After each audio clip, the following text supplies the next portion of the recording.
ಅಕ್ಷಯಾಶ್ರಿತ ಸುಜನ ಜನ ಸಂರಕ್ಷಣ ಶ್ರೀವತ್ಸ ಕೌಸ್ತುಭ ಮೋಕ್ಷದಾಯಕ ಕುಟಿಲ ದಾನವ ಶಿಕ್ಷ ಕುಮುದಾಕ್ಷ ಪಕ್ಷಿವಾಹನ ದೇವ ಸಂಕುಲ ಪಕ್ಷ ಜಗದಧ್ಯಕ್ಷ ವರ ನಿಟಿಲಾಕ್ಷ ಸಖ ಸರ್ವೇಶ ರಕ್ಷಿಸು ನಮ್ಮ ನನವರತ ರಕ್ಷಿಸು ನಮ್ಮ ನನವರತ. ಅಕ್ಷಯಾಶ್ರಿತ ಸುಜನ ಜನ ಸಂರಕ್ಷಣ ಶ್ರೀವತ್ಸ ಕೌಸ್ತುಭ ಮೋಕ್ಷದಾಯಕ ಕುಟಿಲ ದಾನವ ಶಿಕ್ಷ ಕುಮುದಾಕ್ಷ ಪಕ್ಷಿವಾಹನ ದೇವಸಂಕುಲ ಪಕ್ಷ ಜಗದಧ್ಯಕ್ಷ ವರ ನಿಟಿಲಾಕ್ಷ ಸಖ ಸರ್ವೇಶ ರಕ್ಷಿಸು ನಮ್ಮ ನನವರತ. ಇದೆಲ್ಲ ಮೊದಲಿನ ಒಂದು 10-20 ಶ್ಲೋಕಗಳು ಕೇವಲ ಭಗವಂತನನ್ನು ಕೊಂಡಾಡುವ ಶ್ಲೋಕಗಳು.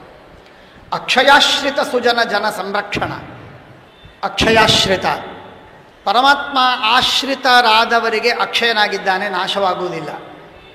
ಆಶ್ರಿತಾನಾಂ ಅಕ್ಷಯ ಅಕ್ಷಯಾಶ್ರಿತ ಅಂದರೆ ಯಾರು ಆಶ್ರಿತರೋ ಭಗವಂತನನ್ನು ಆಶ್ರಯಿಸಿದ್ದಾರೋ ನಾವು ಒಬ್ಬ ಶ್ರೀಮಂತನನ್ನು ನಾವು ನಂಬುತ್ತೇವೆ, ಅವನ ಆಶ್ರಯವನ್ನು ಪಡೀತೇವೆ. ಆಶ್ರಿತರಾಗಿರುವಂತಹ ನಮ್ಮನ್ನು ಆ ಶ್ರೀಮಂತ ತಾನು ಬಡವನಾಗುವವರೆಗೆ ನಮ್ಮನ್ನು ಕಾಪಾಡ್ತಾನೆ. ತಾನೇ ಬಡವನಾದ ಅಂದರೆ ನಮ್ಮನ್ನೇನು ಕಾಪಾಡ್ತಾನೆ? ನೋಡಪ್ಪ ನನಗಂತೂ ಆಗುವುದಿಲ್ಲ, ನನಗೆ ಹೊಟ್ಟೆಗಿಲ್ಲ, ನಾನೇನು ಮಾಡಲಿ? ಹಾಗಾದರೆ ನಾವು ಅವನನ್ನು ಬಿಟ್ಟು ಬೇರೆ ಕಡೆಗೆ ತೆರಳಬೇಕಾಗುತ್ತೆ. ಹಾಗೆ ದೇವರ ಬಗ್ಗೆ ಇಲ್ಲ, ಎಂದೂ ಇಲ್ಲ. ಆಶ್ರಿತರಾದವರಿಗೆ ಭಗವಂತ ಅಕ್ಷಯವಾಗಿದ್ದಾನೆ, ಎಂದೂ ಕಡಿಮೆಯಾಗಿಲ್ಲ ಪರಮಾತ್ಮನಲ್ಲಿ. ಆದ್ದರಿಂದ ಭಗವಂತನಿಗೆ ಅಕ್ಷಯಾಶ್ರಿತ. ಸಮಾಸ ವಿಪರೀತ ಸಮಾಸ ಅರ್ಥಾತ್ ಆಶ್ರಿತಾನಾಂ ಅಕ್ಷಯ ಅಕ್ಷಯಾಶ್ರಿತ.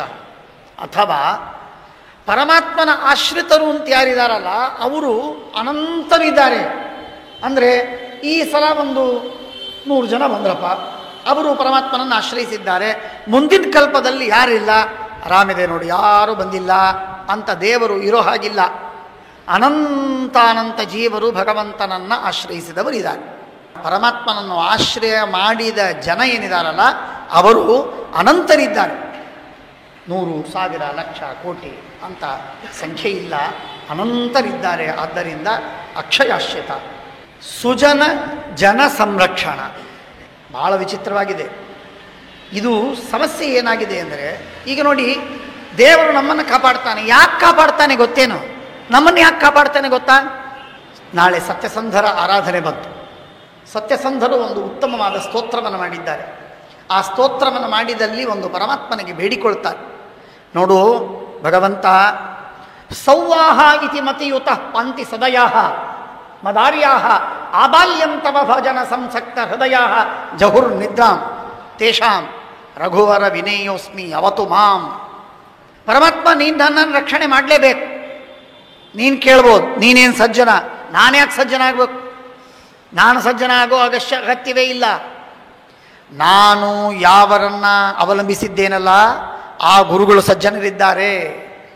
ಹಾಗಾಗಿ ಆ ಸಜ್ಜನರಾದ ಗುರುಗಳನ್ನು ನಾನು ನಂಬಿದ್ದಕ್ಕಾಗಿ ನನ್ನನ್ನು ನೀನು ಕಾಪಾಡುವುದು ನಿನ್ನ ಜವಾಬ್ದಾರಿ, ನಿನ್ನ ಜವಾಬ್ದಾರಿ. ನಾನು ಸಜ್ಜನ ಆಗೋ ಸಾಧ್ಯವೂ ಇಲ್ಲ. ಎಷ್ಟಾಗ್ತೇನೋ ಆಗ್ತೇನೆ, ಆದರೆ ನನ್ನ ಮಟ್ಟಕ್ಕೆ ಬಹಳ ನಾನು ಅಲ್ಪ ಸಜ್ಜನ. ಆದರೆ ನಾನು ಒಂದು ಮಾತ್ರ ಮಾಡಿದ್ದೇನೆ, ಸಜ್ಜನರ ಪಾದವನ್ನು ಹಿಡಿದಿದ್ದೇನೆ, ಸಜ್ಜನರಲ್ಲಿ ಭಕ್ತಿಯನ್ನು ಮಾಡಿದ್ದೇನೆ, ಸಜ್ಜನರ ಸೇವೆಯನ್ನು ಮಾಡ್ತೇನೆ. ಅಷ್ಟಕ್ಕಾಗಿ ನೀನು ನನ್ನನ್ನು ಕಾಪಾಡು. ನನ್ನ ಕ್ವಾಲಿಫಿಕೇಶನ್ ಸಜ್ಜನ ಅಂತಲ್ಲ, ನನ್ನ ಕ್ವಾಲಿಫಿಕೇಶನ್ ಸಜ್ಜನರ ಜನ, ಸುಜನರ ಜನ, ಸುಜನರ ಪೈಕಿ. ಆದ್ದರಿಂದ ನನ್ನನ್ನು ಕಾಪಾಡು. ನಾನು ಸುಜನ ಅಲ್ಲ, ನಾನು ಸುಜನರ ಪೈಕಿ. ಈ ಪೈಕಿ ಅಂದಾಗ ನೋಡಿ ಅವರು ನಮ್ಮವರಾಗಿ ಬಿಡ್ತಾರೆ, ಹತ್ತಿರ ಬಂದುಬಿಡ್ತಾರೆ, ನಮ್ಮವರು ಅಂತಾಗಿ ಬಿಡ್ತಾರೆ. ಅಭಿಮಾನ ಹತ್ತತ್ತೆ, ಮೋಹ ಬರ್ತದೆ, ಮಮತೆ ಎಳೆಯತ್ತೆ. ಅವರೆಲ್ಲ ನಮ್ಮ ಪೈಕಿ. ಅವರು ನಮ್ಮ ಪೈಕಿ. ಪೈಕಿ ಅಂದರೆ ಮುಗಿದೋಯ್ತು, ಆಮೇಲೆ ಏನು ಮಾತಾಡೋ ಹಾಗಿಲ್ಲ. ದೊಡ್ಡ ಯಾರೋ ಒಬ್ಬ ದಂಡನಾಯಕ ಬಂದು ಒಬ್ಬರಿಗೆ ದಂಡವನ್ನು ಹಾಕಬೇಕು ಅಂತ ಹೊರಟಾಗ ಫೋನ್ ಮಾಡಿಸ್ತಾರೆ ದೊಡ್ಡ ಅಧಿಕಾರಿಯಿಂದ, ಅವರು ನಮ್ಮ ಪೈಕಿ ಇದ್ದಾರೆ, ಬಿಟ್ಬಿಡವನನ್ನು. ಪೈಕಿ ಅಂದಮೇಲೆ ಗಾಬರಿಯಾಗಿ ಬಿಟ್ಬಿಡ್ತಾನೆ. ಅವರಿಗೂ ಇವರಿಗೂ ಪರಿಚಯವಾದರೂ ಇರುತ್ತೋ ಇಲ್ಲೋ. ಹಾಗೆ ಸುಜನರಾದ ನಮ್ಮ ಗುರುಗಳಿದಾರಲ್ಲ ಆ ಗುರುಗಳ ಜನ. ನಿನ್ನ ದೃಷ್ಟಿ ಏನು ಅಂತಂದರೆ, ಸುಜನರ ರಕ್ಷಣೆ ಮಾಡಬೇಕು ಅಂತ ನೀನು ಹೊರಟವ. ಆದರೆ ಸುಜನರಿಗೆ ಸಂತೋಷವಾಗಬೇಕಾದರೆ ಸುಜನರ ಜನರನ್ನೂ ನೀನು ರಕ್ಷಣೆ ಮಾಡಬೇಕು. ಇಲ್ಲದೇ ಇದ್ರೆ ಸುಜನರಿಗೆ ನಾರಾಜ್ ಆಗತ್ತೆ, ಅವರಿಗೆ ಬೇಸರ ಬರುತ್ತೆ. ಅವರಿಗೆ ನಮ್ಮ ಜನರನ್ನು ರಕ್ಷಣೆ ಮಾಡಲಿಲ್ಲ ದೇವರು, ಹಾಗಾಗಬಾರದು ಅಂತ ಅನ್ನೋದಾಗಿದ್ದರೆ, ಅವರ ದಾಕ್ಷಿಣ್ಯ ನಿನಗಿದ್ರೆ ನೀನು ಸುಜನರ ರಕ್ಷಣೆ ಮಾಡುವಂತೆ ಸುಜನ ಜನನಾದ ನನ್ನನ್ನೂ ನೀನು ಕಾಪಾಡು. ಬೇಡಿಕೊಳ್ಳುವ ಕ್ರಮ ಹೇಗಿದೆ ನೋಡಿ, ವಶೀಲಿ ಹಚ್ಚುವ ಕ್ರಮ ಹೇಗಿದೆ. ಸುಜನ ಜನ ಸಂರಕ್ಷಣ. ಪರಮಾತ್ಮ ಸಜ್ಜನರನ್ನು ಕಾಪಾಡ್ತಾನೆ, ಸಜ್ಜನರ ಜನರನ್ನೂ ಕಾಪಾಡ್ತಾನೆ. ಭಗವಂತ ಆ ರೀತಿ ಕಾಪಾಡುವ ಕರುಣಾಮಯನಾದ ಭಗವಂತ. ಸುಜನ ಜನ ಸಂರಕ್ಷಣ ಶ್ರೀವತ್ಸ ಕೌಸ್ತುಭ. ಶ್ರೀವತ್ಸ ಮತ್ತು ಕೌಸ್ತುಭವನ್ನು ಕೌಸ್ತುಭ ರೂಪದಲ್ಲಿ ನೀನೇ ನಿನ್ನನ್ನು ಅಲಂಕಾರ ಮಾಡಿಕೊಳ್ಳುವವ.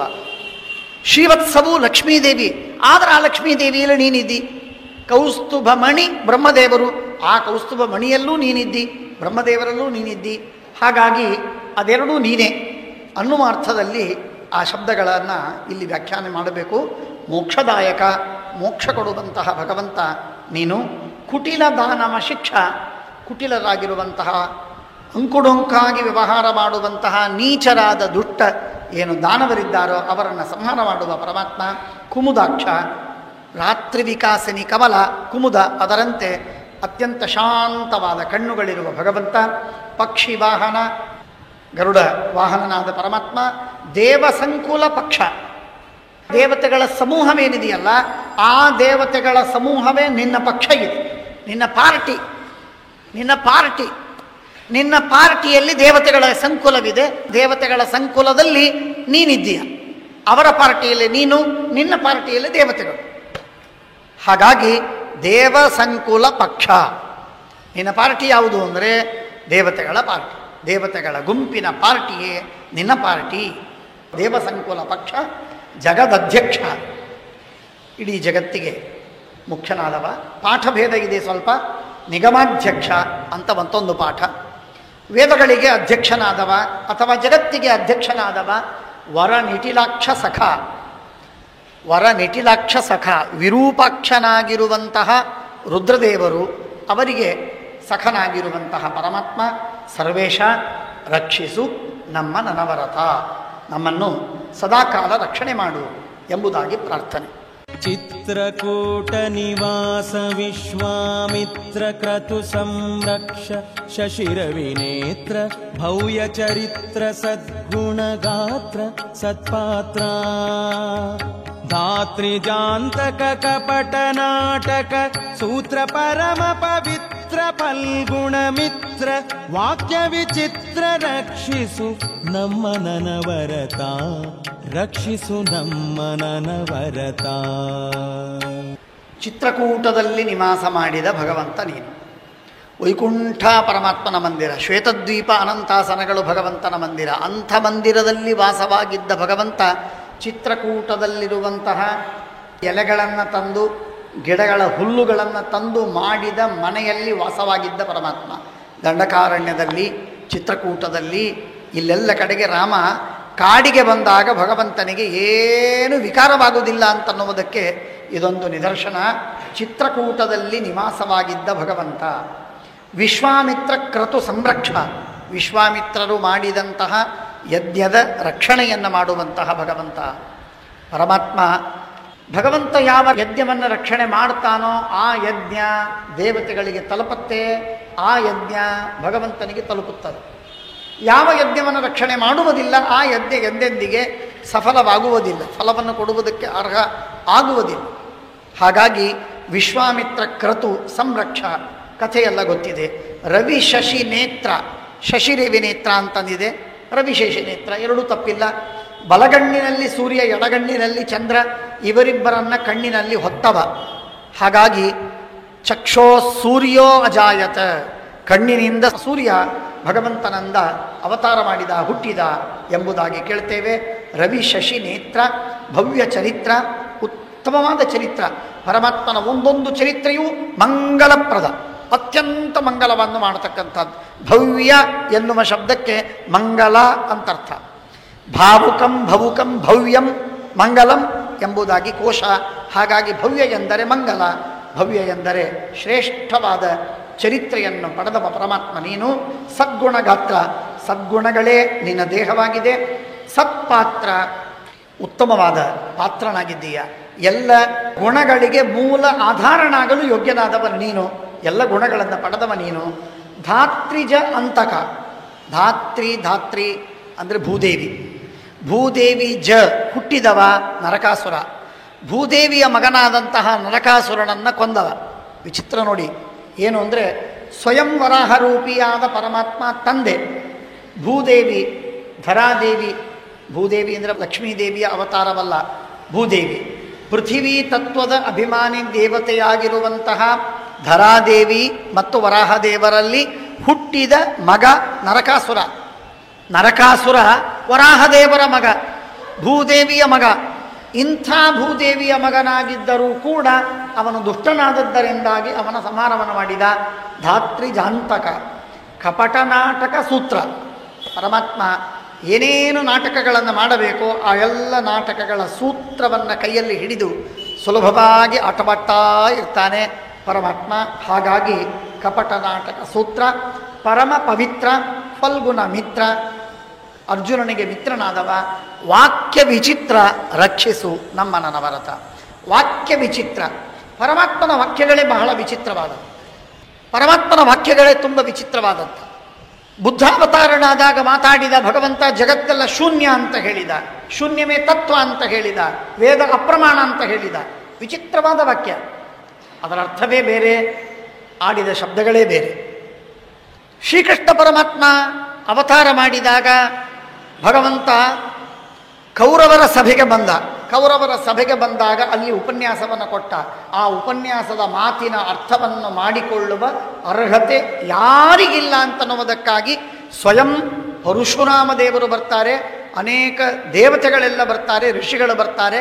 ಆ ಮಾತಿನ ಅರ್ಥವನ್ನು ತಿಳಿದುಕೊಳ್ಳುವುದಕ್ಕೆ ಅವರು ಬರ್ತಾರೆ ಅಂತ ಹೇಳಿ ಮಹಾಭಾರತ ನಮಗೆ ತಿಳಿಸ್ತದೆ. ಅಷ್ಟು ವಿಚಿತ್ರವಾದಂತಹ ವಾಕ್ಯಗಳು ಭಗವಂತನದು. ಬ್ರಹ್ಮಸೂತ್ರಗಳು, ಬ್ರಹ್ಮಸೂತ್ರಗಳು ಪರಮಾತ್ಮನ ಅತ್ಯಂತ ವಿಚಿತ್ರವಾದ ವಾಕ್ಯ. ಅತಿ ಪುಟ್ಟ ಶಬ್ದಗಳು, ಪುಟ್ಟ ಶಬ್ದಗಳು, ವಿಶಾಲವಾದ ಅರ್ಥಗಳು. ಈ ರೀತಿ ಆ ಬ್ರಹ್ಮಸೂತ್ರಗಳನ್ನು ರಚನೆ ಮಾಡಿದ ಪರಮಾತ್ಮ ವೇದವ್ಯಾಸದೇವರು ಅಥವಾ ಶ್ರೀಕೃಷ್ಣ, ಇಲ್ಲವೇ ಬುದ್ಧ, ಅಥವಾ ಇನ್ನು ಭಗವಂತನ ನಾನಾ ವಿಧವಾದಂತಹ ರೂಪಗಳಲ್ಲಿ ಏನು ಮಾತಾಡಿದ್ದಾನೆ ಆ ವಿಧೆಯಲ್ಲ ಮಾತುಗಳನ್ನು ಗಮನಿಸಿ ಹೇಳ್ತಾರೆ. ವಾಕ್ಯ ವಿಚಿತ್ರ, ರಕ್ಷಿಸು ನಮ್ಮ ನನವರತ. ಮಂಗಳಾತ್ಮಕ ದುರಿತ ತಿಮಿರ ಪತಂಗ ಗರುಡ ತುರಂಗ ರಿಪುಮದ ಭಂಗ ಕೀರ್ತಿ ತರಂಗ ಪುನಃ ಸಂಗ ನೀಲಾಂಗ ಅಂಗದ ಪ್ರಿಯನಂಗ ಪಿತ ಕಾಳಿಂಗ ಮರ್ದನ ಅಮಿತ ಕರುಣಾಪಾಂಗ ಶ್ರೀನರಸಿಂಗ ರಕ್ಷಿಸು ನಮ್ಮ ನನವರತ, ರಕ್ಷಿಸು ನಮ್ಮ ನನವರತ. ಭಗವಂತ ಮಂಗಲಾತ್ಮಕನಾಗಿದ್ದಾನೆ. ದುರಿತ ತಿಮಿರ ಪತಂಗ, ಪತಂಗ ಎಂದರೆ ಸೂರ್ಯ, ಪತಂಗ ಎಂದರೆ ಸೂರ್ಯ.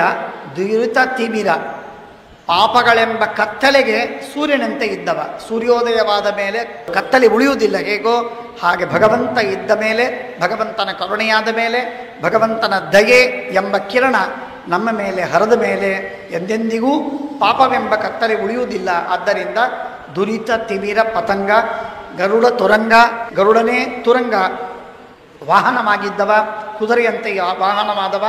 ರಿಪುಮದ ಭಂಗ, ಸೊಕ್ಕು ಯಾರಿಗಿದೆಯಲ್ಲ ಆ ಶತ್ರುಗಳ ಸಕ್ಕುಗಳನ್ನು ಸಂಹಾರ ಮಾಡುವ, ನಾಶ ಮಾಡುವಂತಹ ವ್ಯಕ್ತಿ ದೇವರೊಬ್ಬ.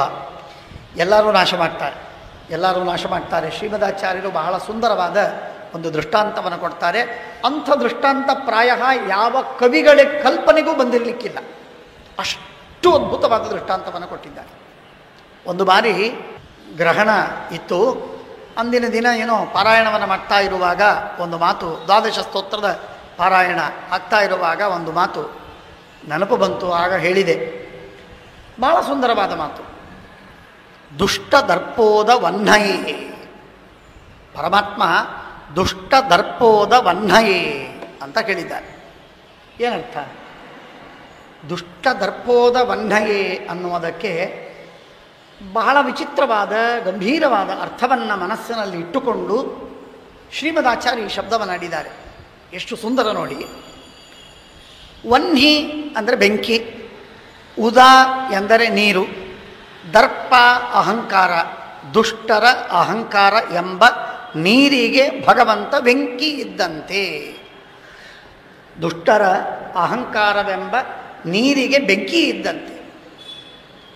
ಇಷ್ಟು ಉತ್ತಮವಾದ ಸಾಹಿತ್ಯ ಕಲ್ಪನೆ ಅಥವಾ ಇಂಥ ಒಂದು ದೃಷ್ಟಾಂತ ಪ್ರತಿಮೆ ನಿರ್ಮಾಣ ಮಾಡಲಿಕ್ಕೆ ಯಾರಿಗೆ ಸಾಧ್ಯವಿಲ್ಲ. ನೋಡಿ ಏನು ಸ್ವಾರಸ್ಯವಾಗತ್ತೆ ಅಂದರೆ, ಈಗ ರಾವಣನೋ ಹಿರಣ್ಯಕಶಿಪುವೋ ದುರ್ಯೋಧನನೋ ಜರಾಸಂಧನೋ ಇವರೆಲ್ಲ ಸೊಕ್ಕಿನಿಂದ ಮದವೇರಿ ಉನ್ಮತ್ತರಾಗಿ ವರ್ತಿಸುವುದಕ್ಕೆ ಕಾರಣ ಏನು? ಅವರನ್ನು ನಾಶ ಮಾಡಿದವರು ಯಾರು? ಇದು ಎರಡು ಮಾತುಗಳನ್ನು ನಾವು ಅರ್ಥ ಮಾಡಿಕೊಳ್ಳುವಾಗ ದೃಷ್ಟಾಂತದಲ್ಲಿ ನೋಡಿ, ದುಷ್ಟ ದರ್ಪೋದ ವಹ್ನಯೇ, ನೀರು ಸಳಮಳ ಸಳಮಳ ಸಳಮಳ ಕುದಿಬೇಕಾದರೆ ಬೆಂಕಿ ಬೇಕು. ಸಾಮಾನ್ಯವಾಗಿ ಮೇಲೆ ನೋಡುವುದಕ್ಕೆ ಏನಾಗುತ್ತೆ ಅಂದರೆ, ಬೆಂಕಿಯ ಮೇಲೆ ನೀರು ಹಾಕಿದರೆ ಬೆಂಕಿ ಶಾಂತವಾಗ್ತದೆ. ಬೆಂಕಿಯ ಮೇಲೆ ನೀರು ಹಾಕಿದರೆ ಬೆಂಕಿ ಶಾಂತವಾಗಿಬಿಡ್ತದೆ. ಹಾಗಾದರೆ ದೇವರು ಬೆಂಕಿ, ದುಷ್ಟರ ಅಹಂಕಾರ ನೀರು. ಅಂದರೆ ದುಷ್ಟರ ಅಹಂಕಾರದಿಂದ ದೇವರೆಂಬ ಬೆಂಕಿ ಶಾಂತವಾಯಿತು ಅಂತ ಆಯ್ತಾ? ಹೀಗೆ ಅರ್ಥ ಬರ್ತದೆ. ಹಾಗಲ್ಲ. ಹಾಗಾದರೆ ಏನು ಹೇಳ್ತಾ ಇದ್ದಾರಲ್ಲಿ? ಏನು ವಿವಕ್ಷಿತವಾಗಿದೆ? ಅದಕ್ಕೆ ತಿರುವು ಮುರುವಾಗಿದೆ ಸ್ವಲ್ಪ. ಅಂದರೆ ಈಗ ಕೆಳಗೆ ಬೆಂಕಿ ಇಡಿ, ಪಾತ್ರೆಯಲ್ಲಿ ನೀರು ಹಾಕಿ, ಆ ನೀರೇನಾಗತ್ತೆ? ಸಳಮಳ ಸಳಮಳ ಕುದೀತದೆ ಕುದೀತದೆ ಕುದೀತದೆ ಕುದೀತದೆ, ಹರಿ ಕುದೀತದೆ. ಅಷ್ಟು ನೀರು ಕುದಿಬೇಕಾದರೆ ಬೇಕಾದದ್ದು ಬೆಂಕಿ. ಬೆಂಕಿ ಇಲ್ಲದೆ ಕುದಿಯುವುದಿಲ್ಲ. ಅದೇ ಬೆಂಕಿ ಹಾಗೆ ಕೆಳಗಿಟ್ಟು ಕುದಿಸ್ತಾ ಇದ್ದರೆ ಏನಾಗುತ್ತೆ? ನೀರು ಮಾಯವಾಗುತ್ತೆ. ಹಾಗೆ ದುಷ್ಟರ ಅಹಂಕಾರವಿದೆಯಲ್ಲ, ಆ ದುಷ್ಟರ ಅಹಂಕಾರ ಭಾರೀ ಉಲ್ಬಣವಾಗಿ ತನ್ನ ವಿಕೃತ ರೂಪವನ್ನು ತೋರಿಸಿ ಮಹಾ ಅಟ್ಟಹಾಸ ಮಾಡಿ ಜಗತ್ತಿನಲ್ಲೆಲ್ಲ ಭಯಾನಕವಾದಂತಹ ವಾತಾವರಣವನ್ನು ನಿರ್ಮಾಣ ಮಾಡುವಂತೆ ಆ ದುಷ್ಟರ ಅಹಂಕಾರಕ್ಕೆ ಪ್ರೇರಣೆ ಮಾಡುವವನು ಭಗವಂತ. ನೀರು ಸಳಮಳ ಕುದಿಯುವುದಕ್ಕೆ ಹೇಗೆ ಬೆಂಕಿ ಬೇಕೋ, ಬೆಂಕಿಯಿಂದ ನೀರು ಹೇಗೆ ಕುದಿಯತ್ತೋ ಹಾಗೆ ದುಷ್ಟರ ಅಹಂಕಾರ ಕುದಿಬೇಕಾದರೆ ದೇವರೆಂಬ ಬೆಂಕಿ ಬೇಕು. ದೇವರ ಬೆಂಕಿ ದೇವರು ಕೊಟ್ಟ ಶಕ್ತಿ. ಸವೈ ಬಲಂ ಬಲಿನಾಂ ಚಾಪರೇಶಾಂ ನ ಕೇವಲಂ ಮೇ ಭವತಶ್ಚ ರಾಜನ್. ಸವೈ ಬಲಂ ಬಲಿನಾಂ ಚಾಪರೇಶಾಂ. ಭಗವಂತ ಬಲ ಕೊಟ್ಟಿದ್ದಾನೆ ಅಂತ ಅನ್ನೋದಕ್ಕೆ ಬಲ ಇದೆಯೋ? ಹಿರಣ್ಯಕಶಿಪು, ಅಪ್ಪ ನಿನಗೆಲ್ಲಿ ಬಲ ಸ್ವಂತ ಅಂತ ಹೇಳುವ ಮಾತಿನಲ್ಲಿ ಆ ಬಲವನ್ನು ಏನು ಕೊಟ್ಟಿದ್ದಾನೆ ಭಗವಂತ, ಬಲ ಕೊಟ್ಟ ದೇವರೇ ಅವರನ್ನು ಸಳಮಳ ಕುದಿಯುವಂತೆ, ಅವರ ಅಹಂಕಾರ ಬೇಯುವಂತೆ ಮಾಡ್ತಾನೆ. ಖುದ್ದು ಖುದ್ದು ಖುದ್ದಾದ ಮೇಲೆ ಒಂದು ದಿವಸ ಅವರನ್ನು ಬಂದು ಸಂಹಾರ ಮಾಡಿ ನಿರ್ನಾಮ ಮಾಡ್ತಾನೆ. ಅಂದರೆ ಅವರ ಅಹಂಕಾರದಿಂದ ಭಾರೀ ದೌರ್ಜನ್ಯವನ್ನು ತೋರುವುದು ದೇವರ ಪ್ರೇರಣೆಯಿಂದ. ಆ ದೌರ್ಜನ್ಯವನ್ನು ತೋರಿಯಾದ ಮೇಲೆ ಅವರನ್ನು ಸದೆಬಡಿದು ಸಂಹಾರ ಮಾಡುವವನು ದೇವರು. ಆದ್ದರಿಂದ ದೇವರಿಗೆ ದುಷ್ಟ ದರ್ಪವೆಂಬ ನೀರಿಗೆ ವನ್ನಿ ಇದ್ದಂತೆ ಇದ್ದಾನೆ ಅಂತ ಶ್ರೀಮದಾಚಾರ್ಯರು ಎಷ್ಟು ಸ್ವಾರಸ್ಯಪೂರ್ಣವಾದ ದೃಷ್ಟಾಂತವನ್ನು ನಮಗೆ ಸೈದ್ಧಾಂತಿಕವಾಗಿ ಕೊಡ್ತಾರೆ. ಹಾಗೆ ಇಲ್ಲಿ ಹೇಳ್ತಾರೆ, ರಿಪು ಮದ ಭಂಗ, ಶತ್ರುಗಳ ಮದವನ್ನು ಅಹಂಕಾರವನ್ನು ಭಂಗ ಮಾಡುವಂತಹ ಭಗವಂತ. ಇನ್ನೊಂದು ಶಬ್ದ ಇದೆ, ಅದು ಪ್ರಾಸಕ್ಕಾಗಿ ಹಾಡಿದರೂ ಹೌದು, ಆದರೆ ಅವರಿಗೆ ಅಲ್ಲೊಂದು ವಿಶಿಷ್ಟವಾದ ಅರ್ಥ ಅಲ್ಲಿ ಆಕೂತ ಒಳಗ ಅಡಗಿದೆ. ಏನು? ಕೀರ್ತಿ ತರಂಗ. ಕೀರ್ತಿ ತರಂಗ. ಈ ತರಂಗ ಎಂದಾಗ ನಾವು ಮೊದಲು ಸಮುದ್ರವನ್ನು ತೆಗೆದುಕೊಳ್ಳಬೇಕು. ಸಮುದ್ರವನ್ನು ತೆಗೆದುಕೊಳ್ಳಬೇಕು. ಸಮುದ್ರದಲ್ಲಿ ಹೇಗೆ ತರಂಗಗಳಿವೆಯೋ ಹಾಗೆ ಭಗವಂತನಲ್ಲಿ ಕೀರ್ತಿಗಳಿವೆ. ಏನು? ಏನದು ಕೀರ್ತಿಗಳು ಅಂದರೆ, ಸಮುದ್ರದಲ್ಲಿ ತರಂಗಗಳು ಎಂದಾದರೂ ನಿಂತೋಗತ್ತಾ? ಮುಗಿಯತ್ತಾ? ಆಯಿತು ಅಂತಾಗತ್ತಾ? ಇಲ್ಲ. ಹಾಗೆ ಭಗವಂತನ ಕೀರ್ತಿ ಏನಿದೆಯಲ್ಲ, ಆ ಕೀರ್ತಿ ಎಂಬ ತರಂಗಗಳು ಎಂದೆಂದಿಗೆ ಮುಗಿಲಿಕ್ಕೆ ಸಾಧ್ಯವಿಲ್ಲ. ಮುಗಿಯೋದಕ್ಕೆ ಸಾಧ್ಯವೇ ಇಲ್ಲ. ಯಾಕೆ? ಜಗತ್ತು ಅನಾದಿ ನಿತ್ಯ. ಅನಾದಿನಿತ್ಯವಾದ ಜಗತ್ತನ್ನು ನಡೆಸುವ ದೇವರು ಅನಾದಿನಿತ್ಯ. ಅವನ ಮಹಿಮೆ ಕೀರ್ತಿಗಳು ಅನಾದಿನಿತ್ಯ. ಹಾಗಾಗಿ ಒಂದಾದ ಮೇಲೆ ಒಂದು ಕೀರ್ತಿ, ಒಂದಾದ ಮೇಲೆ ಒಂದು ಕೀರ್ತಿ, ಒಂದಾದ ಮೇಲೆ ಒಂದು ಕೀರ್ತಿ. ಹೇಗೆ ಸಮುದ್ರದಲ್ಲಿ ಒಂದಾದ ಮೇಲೆ ಒಂದು ಲಹರಿಗಳು ಬರ್ತಾ ಇರುತ್ತೆ, ಆ ರೀತಿ ತರಂಗಗಳು ಬರ್ತಾ ಇರುತ್ತೆ, ಆ ರೀತಿ ಭಗವಂತನ ಕೀರ್ತಿಗಳು ಕೂಡ ಅನಂತವಾಗಿವೆ ಅಂತನ್ನುವುದನ್ನು ತೋರಿಸುವುದಕ್ಕಾಗಿ ಅದಕ್ಕೆ ಮುಗಿತಾಯ ಇಲ್ಲ, ಮುಕ್ತಾಯ ಇಲ್ಲ. ನಮಗೆ ಎಷ್ಟು ಯೋಗ್ಯತೆಯೋ ಅಷ್ಟು ದೂರ ಹೋಗಿ ನಾವು ಸ್ನಾನ ಮಾಡಿ ಬರುವುದಕ್ಕೆ ಹೊರತು ಸಮುದ್ರದಲ್ಲಿ ಪೂರ್ಣ ಸಮುದ್ರದ ದಂಡೆಯನ್ನೆಲ್ಲ ನಾನು ದಾಟಿ ಬರ್ತೇನೆ ಅನ್ನುವುದು ಅಸಾಧ್ಯವಾದಂತೆ ಪರಮಾತ್ಮನ ಕೀರ್ತಿಗಳೂ ಕೂಡ ತರಂಗಾಯಿತವಾಗಿವೆ. ಅಂಥ ಅದ್ಭುತವಾದಂಥದ್ದು. ಆದ್ದರಿಂದ ಕೀರ್ತಿ ತರಂಗ ಪುರಹರ ಸಂಘ. ಪರಮಾತ್ಮ ಪುರಹರ ಸಂಘ. ಪುರ ತ್ರಿಪುರ, ತ್ರಿಪುರಗಳು ಗೊತ್ತು. ಅವುಗಳ ಹರ ಸಂಹಾರ ಮಾಡಿದಂತಹ ರುದ್ರದೇವರು. ತ್ರಿಪುರರ ಸಂಹಾರ ಮಾಡಿದ ರುದ್ರದೇವರ ಜೊತೆಗೆ ಸಂಘವನ್ನು ಮಾಡಿದ ಮೋಹಿನಿ ರೂಪದಿಂದ ಪರಮಾತ್ಮ. ಹಾಗಾಗಿ ಮೋಹಿನಿ ರೂಪದಿಂದ ಪರಮಾತ್ಮ ರುದ್ರದೇವರನ್ನು ಮೋಸಗೊಳಿಸಿ ಮೋಹನ ಮಾಡಿ ತನ್ನ ಮಾಯೆಯ ಜಾಲವನ್ನು ಬೀಸಿ ಆ ಮಾಯೆಯ ಜಾಲಕ್ಕೆ ಸಿಕ್ಕಿಸಿ ಅವನಿಗೂ ಕೂಡ ಕಾಮದ ನಿಗ್ರಹವನ್ನು ಮಾಡಲಿಕ್ಕಾಗದಂತೆ ಅವನ ಜೊತೆಗೆ ಸಂಘವನ್ನು ಮಾಡಿ, ನೀನು ಅಧಮ, ನಾನು ನಿನ್ನ ಮೇಲೆ ಮಾಯೆಯನ್ನು ಬೀಸಬಹುದು ಎನ್ನುವ ತನ್ನ ಅದ್ಭುತವಾದ ಮಾಯೆಯನ್ನು ತೋರಿಸಿದಂತಹ ಪರಮಾತ್ಮ. ಹಾಗಾಗಿ ಪುರಹರ ಸಂಘ, ನೀಲಾಂಗ, ಅಂಗದ ಪ್ರಿಯ. ಅಂಗದ ಪ್ರಿಯ ಎರಡರ್ಥ. ಒಂದು ಅಂಗದ, ರಾಮಾಯಣದ ಅಂಗದ, ಅವನಿಗೆ ತುಂಬ ಬೇಕಾದವ, ಪ್ರೀತ್ಯಾಸ್ಪದ ಒಂದರ್ಥ. ಇನ್ನೊಂದು ಅಂಗದ ಅಂದರೆ ಬಾಹುಭೂಷಣ. ಆ ಅಂಗದ ಎಂಬ ಬಾಹುಭೂಷಣ ತುಂಬ ಬೇಕಾದವ, ಪ್ರಿಯವಾದವ. ಅನಂಗಪಿತ, ಕಾಮನಿಗೆ ತಂದೆಯಾದವ. ಕಾಲಿಂಗ ಮರ್ದನ, ಕಾಲಿಂಗನನ್ನು ಮರ್ದನ ಮಾಡಿ ಅವನನ್ನು ಸೋಲಿಸಿದವ. ಅಮಿತ ಕರುಣಾಪಾಂಗ, ಅನಂತವಾದ ಕರುಣೆ, ಅನಂತವಾದ ಕರುಣೆ. ಎಷ್ಟು ಜನರು ಬಂದರೂ ಎಲ್ಲರಿಗೂ ದೇವರ ಹತ್ರ ಕರುಣೆ ಕೊಡುವುದಕ್ಕೆ ಇದ್ದೇ ಇದೆ, ಇದ್ದೇ ಇದೆ, ಇದ್ದೇ ಇದೆ, ಮುಗಿಯುವುದಿಲ್ಲ. ಎಲ್ಲ ಖಾಲಿ ಆಯಿತು, ಇನ್ಯಾರಿಗೆ ಕರುಣೆ ಕೊಡಲಿಕ್ಕಿಲ್ಲ ಪರಮಾತ್ಮನ ಹತ್ತಿರ ಅಂತಾಗುವುದಿಲ್ಲ. ಆಲೋಚನೆ ಮಾಡ್ತಿರ್ತೇವೆ, ಚಿಂತನೆ ಮಾಡುವಾಗ ನಮಗೆ ಗೊತ್ತಾದೀತು. ವೆಂಕಟೇಶ ದೇವರ ಹತ್ರ ಬರ್ತಾರೆ, ಭಕ್ತರು ಬರ್ತಾರೆ, ಲಕ್ಷಾವಧಿ ಜನ ಬರ್ತಾರೆ, ಲಕ್ಷಾವಧಿ ಜನ ಬರ್ತಾರೆ, ದರ್ಶನ ಮಾಡ್ಕೊಂಡು ಹೋಗ್ತಾರೆ. ಎಷ್ಟು ದರ್ಶನ! ಅಲ್ಲೇನು ಕೂತು ಅವರು ಭಗವಂತನನ್ನು ಆರಾಧನೆ ಮಾಡಿದ್ರ, ಮಹಾಸೇವೆ ಮಾಡಿಸಿದ್ರ, ಜಪತಪಾದಿಗಳನ್ನು ಮಾಡಿದ್ರ, ಮುಟ್ಟಿ ಪೂಜೆ ಮಾಡಿದ್ರ, ಪರಮಾತ್ಮನ ಇನ್ನೇನು ಸೇವೆ ಏನಿಲ್ಲ, ಏನಿಲ್ಲ. 30 ಸೆಕೆಂಡಿನ ದರ್ಶನವೂ ಆಗದಷ್ಟು ಅಲ್ಪಕಾಲದಲ್ಲಿ ಆ ದೇವರ ಮುಂದೆ ಸುಳಿದು ಹೋದರೂ ಅವರ ಎಲ್ಲ ಮನಸ್ಸಿನ ಇಷ್ಟಾರ್ಥಗಳು ಪೂರೈಸ್ತವೆ. ಅಂದರೆ ಪರಮಾತ್ಮನ ಕರುಣೆ ಎಷ್ಟು ಅಮಿತವಾಗಿದೆ ಊಹೆ ಮಾಡಿ. ಅಮಿತ ಕರುಣಾಪಾಂಗ.